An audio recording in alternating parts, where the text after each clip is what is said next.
Making a breakthrough, a year away from the Rio Olympics, and one of the many obstacles facing organisers is brushed aside as the Games Village is linked to the Olympic Park. A small but significant step as work continues to deliver the Games on time.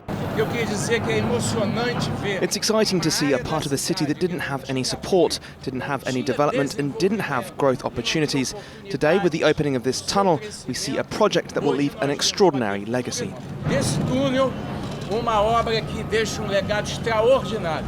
The 16-mile highway will open to the public in the early part of next year, with more than 70,000 passengers and motorists per day expected to pass through. 2/5 of the population of the city, half of the city's territory was completely abandoned.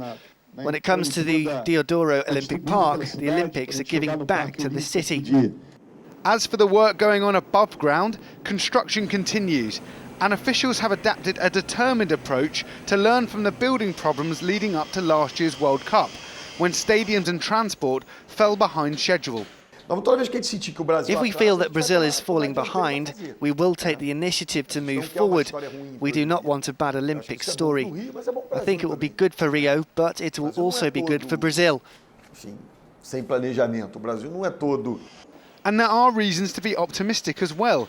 According to figures released by the Foreign Ministry, the Olympic Village is 84% complete, with the Aquatic Centre, Media Centre and 3 indoor venues almost 2/3 ready. Test events continue to take place, including a successful triathlon along the Copacabana at the weekend, with more scheduled as the Games get closer. Some venues may need less work to be ready on time, with IOC delegates, including its president, getting a feel for the beach-based events.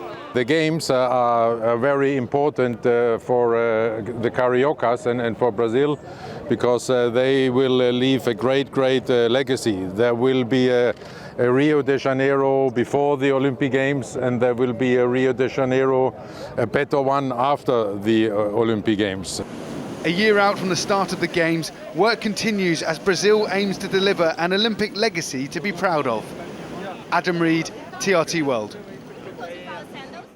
Well, TRT World sports reporter Adam Reed joins me in studio now. Adam, thanks for joining us. Is Rio going to be ready? Well, if you ask them, the defiant message from Rio organisers is that yes, it absolutely will be. The thing is to remember here, Will, is that it's a completely different operation to the World Cup in 2014. That was spread all over Brazil. This is just in one city, and it's already a densely populated city, so they've got to get ready for hundreds and thousands, an influx of athletes, spectators, organisers and media, and they really need to get themselves ready. There are some venues, as we can see here, that are well underway, under construction. You can see from my report, they are starting to take shape. The village is quite far along, and there are even seats going into some of the indoor arenas. There is still work to do on some of the more temporary venues. The Sevens Arena and the hockey pitches are only half done, so plenty of work still to be done in the year ahead. Well, they have 365 days to get it all done. How much anticipation is in the city ahead of these Games? It's really starting to build now, because as you saw there, the triathlon event, the qualification event, that took place around the streets of Rio and on the Copacabana, and obviously in the sea as well.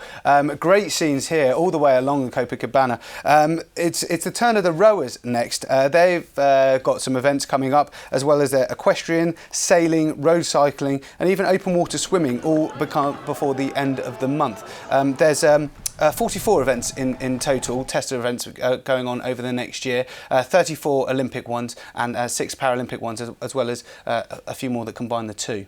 Well, whenever we think of Rio, I think we always think of that Copacabana beach and the beautiful sea there, but there have been some controversies regarding the water. Can you explain to us what they're about?